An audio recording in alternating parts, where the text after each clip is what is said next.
Live. There we go. Now I can see.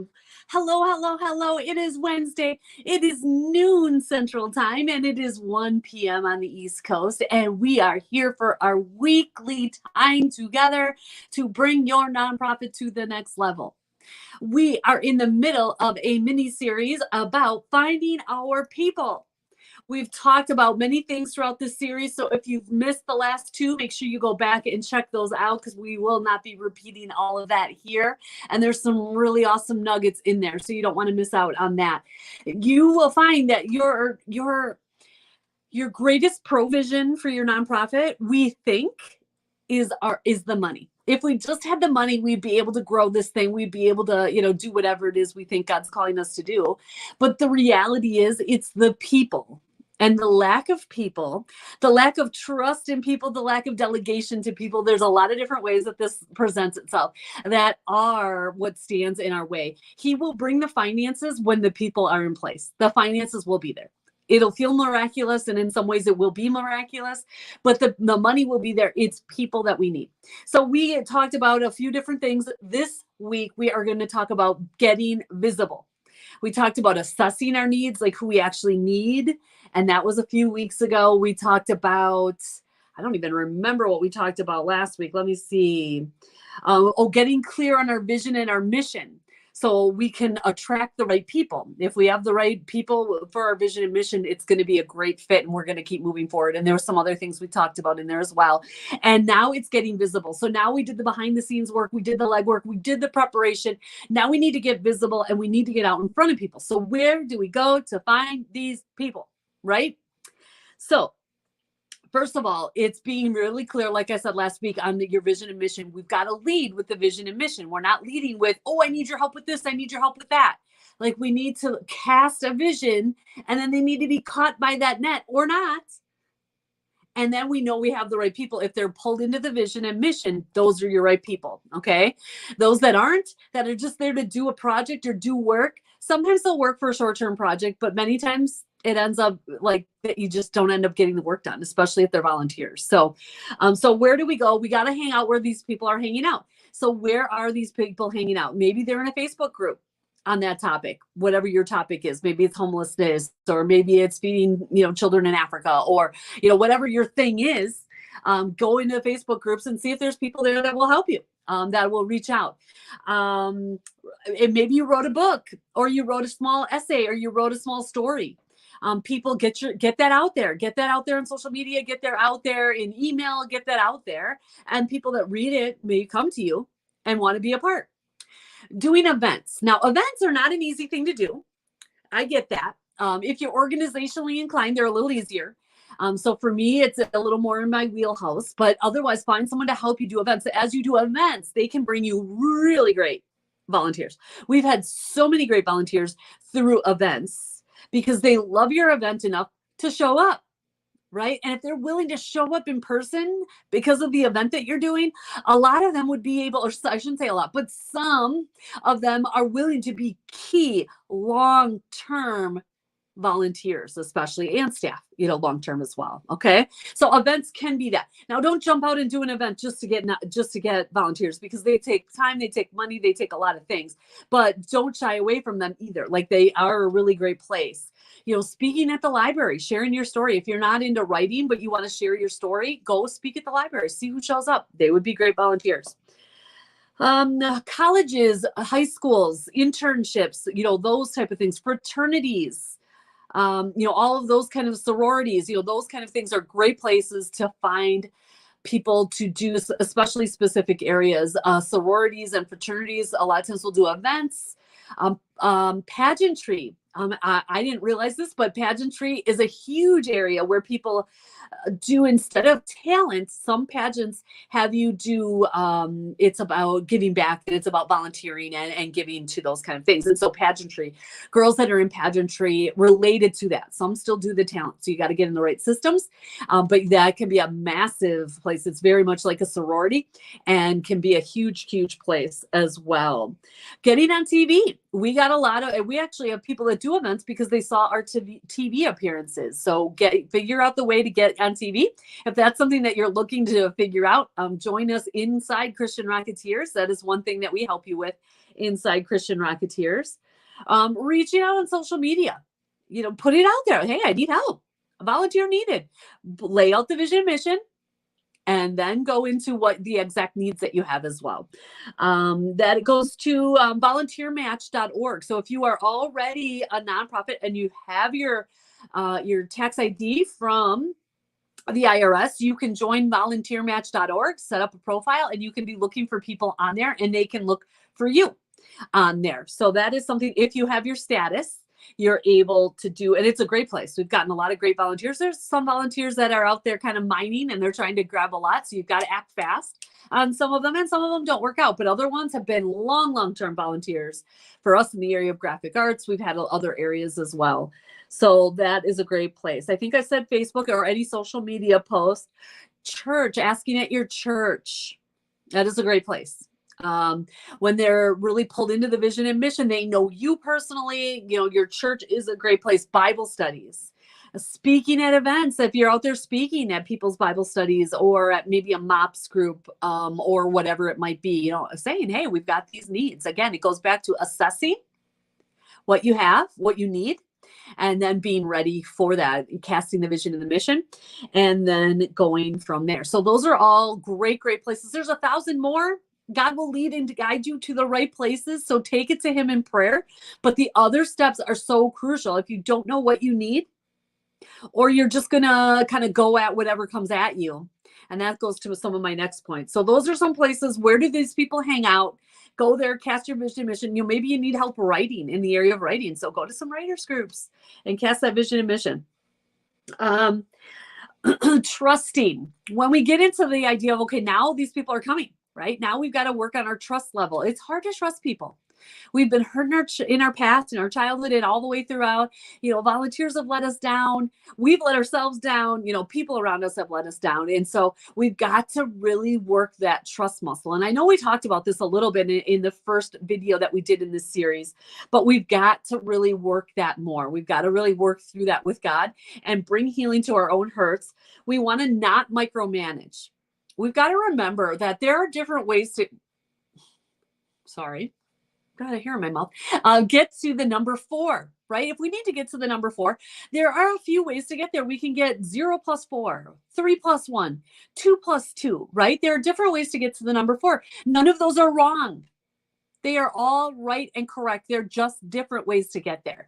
So your volunteers may not get there the exact same way you would get there. But if they are delivering a final product to you that is what you need, let's go with it. Let them go. Don't micromanage. Now, that's not to say we don't onboard. We're going to need to onboard them. We need to make sure they know what we're looking for as far as the product. Our communication needs to be clear. When there's a breakdown in communication with a volunteer, you need to assume that it's your fault. You are the leader. If they are not producing what you are asking them to produce, it's probably because your communication is not clear. I will say I don't like that, but it's true. And when I look back over emails and when I look back over communication breakdowns, it usually is my fault. I am not casting the vision and mission. I am not giving them the proper time to get to that point. And so it is my fault. I need to get better at communicating and then giving them what they need to be able to finish the product. And that might be, a Google Drive that's set up that has all the pieces and parts, as opposed to, oh, here's an email and here's an email and here's something and here's something. Like, no, all of it's together in this Google Drive file. So it could be the way we're just kind of putting down the information to them, or getting the information to them as piecemeal as opposed to all together. It could be the way we're wording the project. Like, we are 100 steps ahead in this vision and mission of the organization. We got to remember they're coming in at the beginning. We need to go all the way back and walk them up to where we're at and what they need to know to get this project done. And we need to take the time to do that. And that's called onboarding. It's vision and mission, and then also this specific project. And then also getting to know them and their strengths. And we've talked about that before, so I'm not going to go into that as well. Again, so don't micromanage projects, but make sure you are communicating well. And if communication breaks down, assume it's your fault. Now, if you're going down the line and you know now that, hey, you are pulling that together and good, you're communicating it well, and this person isn't working out, well, then you need to make some decisions of moving them or just not working with them anymore, just depending on what that looks like. Now, what if you have a project out there and you think it's as critical as possible, like it is like mission critical, and that's what you feel about this project, but there's not a volunteer coming forth? What do? I hate those moments, but I will tell you what it is God is telling you it's not as mission critical as you think. Because if it was, he would provide either the funds to make it happen, and maybe you need the faith that the funds will come, or it's just not as mission critical as you think. And it's the world telling you that it's mission critical and you telling you it's mission critical, but he doesn't think so. So let that project go and let him take care of the nonprofit, not you. Okay. And that's so hard sometimes. And I know that because there are things that it's like, no, this is mission critical, but he doesn't need to work the way the world, and he doesn't work the way the world works. Isaiah, was it 55? I'm forgetting right now, 55 something. But he talks about, his ways are different than our ways. His ways are higher than our ways. His thoughts are higher than our thoughts. And so we need to trust him in that. If it was mission critical, he would bring the person. So you need to think, if it's a faith journey, that you need to hire someone to do that. And that's something you got to talk to him about, or it's just not that mission critical right now. And we need to focus on what is mission critical and get in prayer about that, or where to find that person if it is. And he'll reveal that if it is mission critical. So don't be afraid to cut projects. If volunteers don't come in those projects, don't be afraid to cut them, and just trust that he will take care of the nonprofit with or without that mission critical project being done or anything else. Now, the other side to that, and this is something I'm guilty of, both of these things are things I'm guilty of, all of these things, that's why I'm bringing them to you, is that sometimes I was guilty of, when a volunteer came, I wanted to find a way for them to fit in. I wanted to find a place for them to be a part of the mission. And even if it wasn't maybe what the mission needed right now, what the organization needed, I would create a project for this person in their skill set. Now, sometimes that's not bad, and he might be calling you to do that. But that's not leading an organization. That is allowing just anyone to come, and it's just like, you're not really leading then. You're shepherding. And shepherding and leading are two different things. They're both good things, but they both have their place. And so make sure you are doing what you're supposed to be doing in that moment. Is God calling you to create this project? Or is he calling you to be patient and wait for the right person to come to do the projects you do need done for this vision and mission? Okay, so don't be afraid to be like, oh, well, that's not something we need right now. We'll get back to you later, or plug them into another vision and mission of someone else that does have that need, and pray it through, because maybe God does want that done for your mission and he feels it's mission critical right now. So pray that through and say, is this something you want done right now? Or am I supposed to stay focused on these things you gave me before? If not, find a way for them to plug in somewhere else. Maybe it's a local church. Maybe it's someone inside. If you're in Christian Rocketeer, someone's inside the group saying, hey, I've got this volunteer that's looking to do this. Is anyone out there, looking to do this project, whatever it might be? Maybe they are good at video editing, but you are looking for a website development. And, there might be ways that you could connect people up that direction so they can actually move forward in that vision and purpose, their vision and purpose, but not you creating that job for them, unless God is calling you to. So take that to him in prayer. That's all about prayer and relationship right there, isn't it?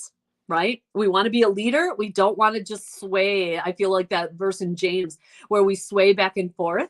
It's talking about doubt in James. But if we're leading an organization and we're just going to sway the second any volunteer comes and wants to be a part, that's not strong leadership. That's being swayed, and it's going to and fro. So make sure you're standing strong in your leadership. And part of that is being clear on those things ahead of time that I talked about, assessing the needs and being very, very clear about what those are. So that is what I have for you today. So let's summarize. What do we got? Where to find our people, right? Go back to listen to assessing the needs. Go back to listen to getting clarity on your vision and mission. But then we talked today about places to find our volunteers, But don't just jump to that, guys. Do not just jump to that. You're not going to have success if you just jump to that. You've got to go back and watch the last 2 videos and take the action steps necessary. So you know where God is calling you to recruit volunteers and or staff. And then you can take those steps with that. So then we come to the logistics and the rubber hitting the road of the action steps, of the external action steps of finding the people. I was so guilty about jumping to finding the people, but then just swaying, back and forth, and it wasted a ton of time. Be focused and lead. Don't be swayed. Then we worked on trusting, the idea of not micromanaging, that we can get to 4 different ways. The idea of cutting projects, even if we feel they're mission critical, putting them aside until we have the right volunteer, even though it might feel just desperate for us to have this done, whatever this might be. God is, in the end, the one that is the owner and manager of this. He knows what needs to be done, and he will bring the right people. Pray and ask him where that is. If he's not bringing the person, that means it's not mission critical. So move on to what he says is and start working on that. And that might be something you can do solo, or it might be something you need a volunteer to do. But whatever that is, get focused on that. And then we talked about not leading, right? The idea of if a volunteer comes to you, we don't lead the mission by just trying to find a way for them to fit. Get them connected with another Christian mission that might need their work in the Christian Rocketeers group. If you have a nonprofit, or you are starting, or you feel God's calling you to start a nonprofit, but you have not yet, or you've started and it's just not taking off the way you would like, you should set up a time to chat with us. Go over to ChristianRocketeers.com. Set up a free 30-minute call.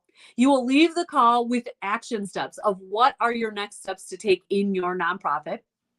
We will talk on the call about where you're at, where you want to be, where you feel God is calling you to be, and whether or not we might be a good fit to work together. But whatever that looks like, you will leave that with the next few steps of what that looks like for your nonprofit. So hop over there, schedule your call today. We're running short on time these days on these calls. Those calls are filling up really quickly. So get in while you can. In addition to that, there's the link. Thank you. There's a link right there for you to hop on over there.